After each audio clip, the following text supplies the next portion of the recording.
السلام علیکم ورحمۃ اللہ وبرکاتہ۔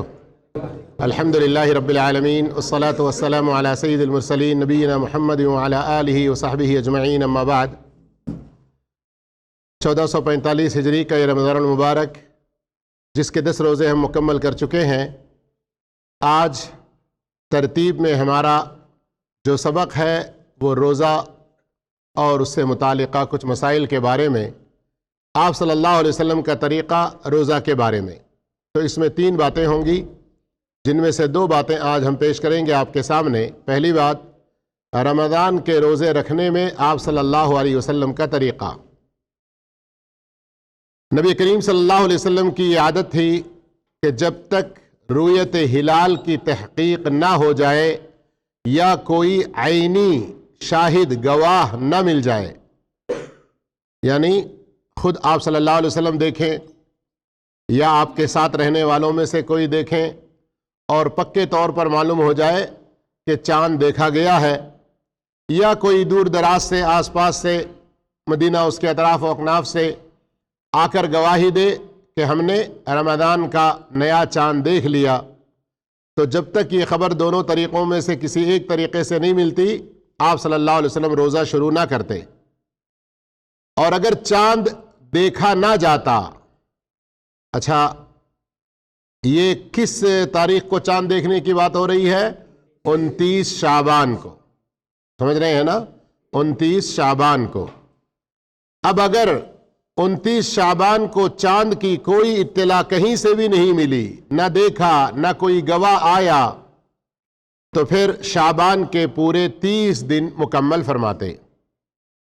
نمبر 2، اگر 30ویں رات کو بادل حائل ہو جاتا، 30ویں رات کو مطلب 29 کا دن پورا ہونے کے بعد جو رات آتی ہے وہ 30 کی ہوگی نا، اس لیے کہ اسلام میں رات پہلے دن بعد میں ہے۔ اگر بادل مغربی سمت میں چھا جاتا جس کی وجہ سے چاند نظر آنے کے کوئی امکانات نہ رہتے، تو پھر آپ صلی اللہ علیہ وسلم شعبان کے 30 دن مکمل کرتے۔ پہلے کو اور اب کو دونوں باتوں میں ذرا فرق ہے۔ پہلی بات میں کیا فرق ہے؟ موسم اچھا تھا، بادل وغیرہ کچھ نہیں تھے، نہ خود دیکھا نہ کوئی آ کر گواہی دیا کہ ہم نے دیکھا، تو 30 دن مکمل۔ اسی طرح اب موسم صحیح نہیں ہے، پورے بادل چھائے ہوئے ہیں، اس مرتبہ بھی رمضان 29 شعبان تھا نا، عصر کے بعد کا تقریباً آدھا وقت گزرا، تب بھی دھند چھایا ہوا تھا۔ عام طور پر تمیر میں جہاں دیکھنے کی کوشش کرتے ہیں چاند اونچی جگہ سے، لیکن الحمدللہ کچھ صاف ہو گیا افطار سے پہلے پہلے، اور افطار سورج ڈوبنے سے پہلے پہلے، اور پھر سورج ڈوبتے ہی چاند بھی نظر آیا اور اعلان ہو گیا۔ تو یہاں دوسری بات یہ ہے کہ بادل چھا جانے کی وجہ سے چاند بالکل دکھائی نہ دیا، تب بھی آپ صلی اللہ علیہ وسلم 30 شعبان پورا کرتے، اور آپ صلی اللہ علیہ وسلم بادل کے چھا جانے کی وجہ سے ممکن چاند نکل گیا ہو ایسا کہہ کر نہ روزہ رکھتے، نہ روزہ رکھنے کا حکم دیتے۔ آئی سمجھ میں بات؟ نمبر 3، آپ صلی اللہ علیہ وسلم کی عادت تھی کہ رمضان کے اختتام پر 2 افراد کی شہادت طلب کرتے تھے، یعنی رمضان شروع ہونے کے لیے ایک کی گواہی کافی ہے، لیکن رمضان کے ختم ہونے، عید کے چاند کے دیکھنے کے بارے میں کتنے گواہ ہونا چاہیے؟ 2 گواہ ہونے چاہیے۔ نمبر 4، اگر عید کا وقت نکل جانے کے بعد 2 گواہ چاند دیکھنے کی گواہی دیتے تو آپ صلی اللہ علیہ وسلم روزہ توڑ دیتے۔ کیا مطلب؟ 30ویں رمضان کا روزہ رکھا ہوا ہے، اب یہ دن کا وقت ہے، عید کی نماز کا وقت نکل چکا ہے، ظہر کے آس پاس میں ہے، کوئی آدمی آیا اور بولا میں تو کل رات چاند دیکھا تھا لیکن آ نہیں سکا، میں آ کر خبر دے نہیں سکا، ورنہ آج یہ پہلا شوال ہے، ایسا اگر کوئی آ کر 2 آدمی گواہی دیتے تو آپ صلی اللہ علیہ وسلم اس دن روزہ خود توڑ دیتے اور روزہ توڑنے کا حکم بھی دیتے، لیکن چونکہ وقت ختم ہو گیا عید کی نماز پڑھنے کا، اس لیے دوسرے دن وقت پر عید کی نماز پڑھتے۔ نمبر 5، آپ صلی اللہ علیہ وسلم افطار میں جلدی فرماتے اور اس کی تاکید بھی فرماتے۔ جلدی سے مطلب وقت سے پہلے نہیں، کب؟ جیسے ہی سورج ڈوب جائے۔ اس لیے کہ کچھ دوسرے گمراہ فرقے ہیں، جان بوجھ کر وہ لوگ 5 منٹ 10 منٹ، شیعہ حضرات تو شاید 10 منٹ یا اس سے زیادہ دیر کرتے ہیں۔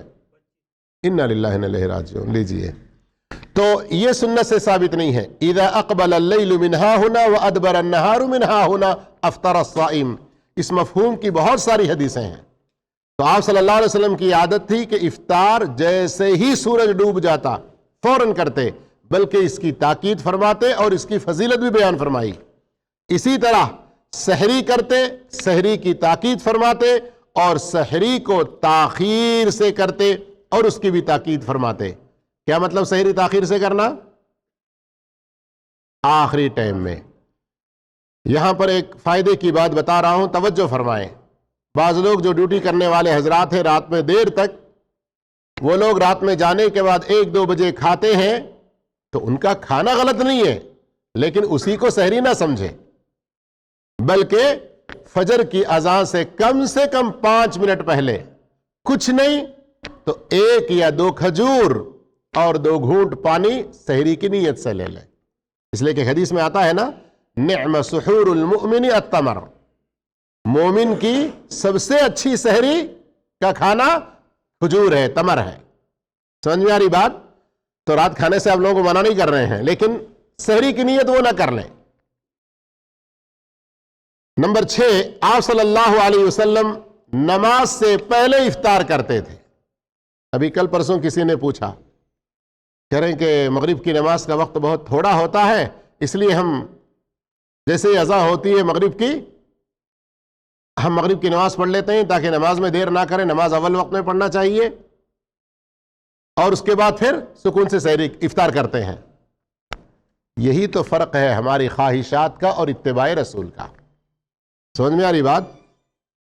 اپنی جگہ یہ بات درست ہے کہ نماز کو کب پڑھنا چاہیے؟ اول وقت میں، صحیح ہے بات، لیکن افطار کے حوالے سے آپ صلی اللہ علیہ وسلم کی سنت یہ ہے کہ افطار پہلے کریں جیسے ہی سورج ڈوب جائے، لیکن یہاں پہلے کا مطلب یاد رکھیں، مسجد ہے جہاں جماعت ہے وہاں اذان ہوگی وقت پر، مؤذن کچھ اذان دینے کے حد تک دیر کرے گا بس، باقی سارے لوگ فوراً افطار شروع کر دیں گے۔ ہاں، اب افطاری کا مطلب یہ بھی نہ لیں سامنے جو بھی دیگچے رکھے ہوئے ہیں، 4 قسم کے سالن رکھے ہوئے ہیں، خوب پیٹ بھر کے آدھے گھنٹے تک کھا کے ڈشیں صاف کر کے میٹھا اٹھا، پھر اس کے بعد کچھ ٹھنڈا گرم وغیرہ، پھر آدھے گھنٹے کے بعد نماز پڑھیں گے، یہ طریقہ بھی غلط ہے، یہ طریقہ بھی غلط ہے۔ اب آگے آئے گا تو اس موقع پر بتاؤں گا، یہیں پر آ رہا ہے ابھی۔ آپ صلی اللہ علیہ وسلم نماز سے پہلے افطار کرتے تھے، اور افطار چند تر و تازہ کھجور سے کرتے۔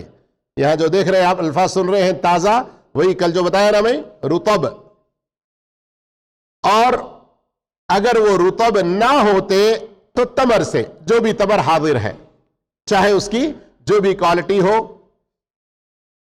اب یہاں ہے کہ اسے نہ پاتے تو سوکھے کھجور سے، اور اگر تمر بالکل میسر نہ ہوتا تو غور کیجئے، حدیث میں الفاظ آئے ہوئے ہیں، حسا حسوات من ماء، پانی کے چند گھونٹ سے افطار کرتے۔ اب اس کے اندر میڈیکل سائنس ہے، پانی کے چند گھونٹ سے، رطب سے کرتے، تمر سے کرتے، اس کے اندر بھی طبی اعتبار سے، میڈیکل کے اعتبار سے کئی فائدے ہیں، لیکن میں پانی کی بات بتا رہا ہوں۔ خاص کر گرمیوں کے موسم میں اگر رمضان ہو، روزہ رکھے کوئی، افطار کے وقت میں، نہ مجھے یہ کیا کافی ہوگا، گلاس نہیں جگ دے دو، جگ سے گھٹا گھٹ لیٹر 1.5 لیٹر جب تک نہ پیو رکتے نہیں ہیں۔ یہ طریقہ صحیح نہیں ہے، صحت کے لیے کافی نقصان دہ ہے۔ 13, 14, 15 گھنٹے تک جو بھوکے رہے، کچھ بھی اندر نہ گیا، آپ کا کلیجہ ہو اور آپ کی تلی ہو آپ کے پھیپھڑے ہوں، جب غذا ہم کھانے لگتے ہیں اور وہ اترنے لگتا ہے، ان تینوں کا بڑا دخل رہتا ہے، دل کا بھی، خون کی پمپنگ کے حوالے سے۔ اب وہ ساری تفصیل ہم یہاں نہیں بتا سکتے ابھی، لیکن میں کچھ لوگوں کو عادت ہوتی ہے کہ ایک ساتھ میں اپنے ساتھ جگ وغیرہ رکھ لیتے ہیں، گھٹا کر پیتے رہتے ہیں۔ پانی آپ کو پینے سے منع نہیں ہے، تھوڑی دیر کے بعد تھوڑا سا پی لیں، آدھا یا ایک بوٹل، بہت زیادہ سے زیادہ 200 ملی لیٹر کا، پھر کچھ دیر کے بعد۔ لیکن ایک ساتھ دھنا دھن جو پیتے ہیں، اس کی وجہ سے صحت کے لیے نقصان بھی ہے۔ نمبر 7، آپ صلی اللہ علیہ وسلم افطار کے وقت یہ دعا پڑھتے، ذهب الظمأ وابتلت العروق وثبت الاجر ان شاء اللہ۔ نمبر 8، نبی کریم صلی اللہ علیہ وسلم کا رمضان کے مہینے میں مختلف قسم کی بکثرت عبادات کا معمول تھا۔ آپ صلی اللہ علیہ وسلم مختلف قسم کی عبادتیں بہت زیادہ کیا کرتے تھے، جس میں سے خصوصی طور پر قرآن کی تلاوت کا یہاں ذکر ہے۔ جبریل علیہ السلام رمضان کی ہر رات میں آپ صلی اللہ علیہ وسلم کے پاس تشریف لاتے، اس رمضان تک یا اس ورد تک، اس روز تک جتنا قرآن نازل ہو چکا، وہ سارے قرآن کا دور ہوتا تھا ہر رمضان میں۔ جس سال آپ صلی اللہ علیہ وسلم کی وفات ہوئی، اس سے پہلے جو رمضان گزرا، اس میں آپ صلی اللہ علیہ وسلم نے مکمل قرآن کا 2 مرتبہ دور کیا۔ نمبر 9، آپ صلی اللہ علیہ وسلم اس ماہ میں کثرت سے صدقہ و خیرات، نماز و تلاوت اور ذکر کرنے کے علاوہ اعتکاف بھی کرتے تھے۔ نمبر 10، آپ صلی اللہ علیہ وسلم رمضان میں عبادات کا ایسا خصوصی اہتمام کرتے تھے جو دوسرے وقتوں میں نہیں کرتے تھے، حتیٰ کہ آپ کبھی کبھار صوم وصال رکھتے، لیکن امت کو وصال کرنے سے منع فرماتے، البتہ اس وصال کی اجازت صرف سحری تک کے لیے دیتے۔ کیا ہے یہ بات؟ صوم وصال، صوم وصال یعنی سحری میں کھائے ہیں، افطار میں ہلکا سا کچھ افطار کر لیے بس، پھر کچھ نہ کھائے، پھر آگے سحری تک۔ اللہ کے رسول صلی اللہ علیہ وسلم کبھی کبھی 2 3 دن تک رہ جاتے تھے۔ صحابہ ایسی کوشش کرتے تو فرماتے، تم ایسا نہ کرو، میرا رب مجھے کھلاتا پلاتا ہے۔ اور صحابہ اکرام کی خواہش پر آپ صلی اللہ علیہ وسلم نے کس قدر اجازت دی کہ ایک سحری سے دوسرے سحری تک۔ تو یہ آپ صلی اللہ علیہ وسلم کا اپنی امت پر رحمت و شفقت کا معاملہ ہے کہ وہ کسی طرح سے تکلیف میں نہ پڑے۔ اب آئیے ہم روزے سے متعلق ایک دوسرا پوائنٹ، نبی صلی اللہ علیہ وسلم کا طریقہ روزہ میں جائز ناجائز امور کے بارے میں، کہ روزے میں کیا کر سکتے ہیں، کیا نہیں کر سکتے ہیں، کیا نہیں کرنا چاہیے۔ نمبر 1، آپ صلی اللہ علیہ وسلم روزے دار کو جماع اپنے بیوی کے ساتھ ہم بستری سے منع فرمایا، اسی طرح شور و غل، گالی گلوچ سے منع فرماتے۔ اور اگر کوئی دوسرا آدمی روزے دار سے گالی گلوچ کرے تو یہ حکم دیتے روزے دار کو کہ تم جواب میں کہو انی صائم، میں روزے دار ہوں۔ وہ سمجھدار آدمی ہے، عقل مند آدمی ہے، تو پھر وہ خود رک جائے گا، آگے زیادہ باتیں نہیں کرے گا۔ اس کے اندر ہمارے لیے پیغام ہے کہ ہم جب روزے سے رہیں، دوسرا کوئی ناحق ہمیں گالی دے تو بدلے میں بھی نہیں گالی دینا ہے، نہیں کچھ کرنا ہے، بلکہ کیا کہنا، میں روزے دار ہوں، اتنا ہی کہنا۔ لیکن جو روزے کی حالت میں بھی شروع کرتے ہیں، سامنے اگر کوئی آدمی چھوٹی موٹی باتوں پر کچھ غصہ دلا دیا تو فوراً زبان چھوڑ دیتے ہیں، تو انہیں ڈرنا چاہیے، اپنے روزے کی حفاظت کرنی چاہیے۔ نمبر 2، آپ صلی اللہ علیہ وسلم نے رمضان کے مہینے میں سفر کیا تو حالت سفر میں کبھی روزہ رکھا اور کبھی افطار کیا، اور صحابہ کرام کو دونوں باتوں کا اختیار دیا، چاہے تو روزہ رکھیں چاہے تو نہ رکھیں۔ نمبر 3، اگر مسلمانوں کا لشکر دشمن سے قریب ہو جاتا تو روزہ نہ رکھنے کا حکم دیتے تاکہ مقابلے میں کسی طرح سے کوئی کمزوری نہ آ جائے۔ نمبر 4، آپ صلی اللہ علیہ وسلم نے سفر کی وجہ سے روزہ نہ رکھنے کے بارے میں کسی مسافت کی کلومیٹر کی تحدید نہیں کی۔ نمبر 5، صحابہ اکرام سفر شروع کرنے کے وقت ہی سے روزہ چھوڑ دیتے، آبادی سے باہر ہو جانے کا اعتبار نہیں کرتے تھے، اور وہ کہتے کہ یہی آپ صلی اللہ علیہ وسلم کی سنت اور آپ کا طریقہ ہے۔ سمجھ میں آئی بات؟ یہ مثال کے طور پر آپ کو دن میں 9 بجے سفر پر روانہ ہونا ہے، آپ کی ٹرین، فلائٹ، بس وغیرہ 9-10 بجے نکلنے والی ہے، مثال سمجھانے کے لیے کہہ رہا ہوں۔ آپ صبح ہی سے اگر روزہ نہ رکھے، سحری کے ٹائم پر ہی آپ نے یہ سوچ لیا کہ اب مجھے سفر کرنا ہے تو میں روزہ نہیں رکھوں گا، تو یہ کوئی گناہ نہیں ہے۔ اسی طرح ایک بات آئی یہاں پر تو میں ذکر کر دیتا ہوں، کچھ لوگ ہمارے یہاں غلط سمجھتے ہیں جبکہ وہ غلط نہیں ہے، کہ اگر کوئی آدمی روزہ رکھا اور سفر شروع کر دیا، آگے اس کو محسوس ہوا کہ نہیں اب مجھے روزہ توڑ دینا چاہیے، اب سفر میں آگے میرے لیے آسانی نہیں ہے یا مشکل ہے، تو توڑنے میں کوئی حرج کی بات نہیں ہے۔ خاص طور پر اس وقت توڑنا نیکی ہے جب صحت خطرے میں پڑے، اس لیے کہ بعض لوگ کیا سمجھتے ہیں، 5 دن پہلے بھی ایک سوال آیا تھا کہ بچہ تڑپ رہا ہے 4 مہینے کا، ماں روزے سے ہے اور ماں کو اتفاق سے دودھ بھی نہیں آ رہا، بچے کو نپل لگا رہے ہیں، وہ پی نہیں رہا ہے۔ 12 بجے کے بعد سے بچہ اور زیادہ تڑپنے لگا، پوچھ رہے ہیں، ہم نے کہا روزہ توڑ دیں، اجازت ہے، بعد میں قضا کر لیں اس کی۔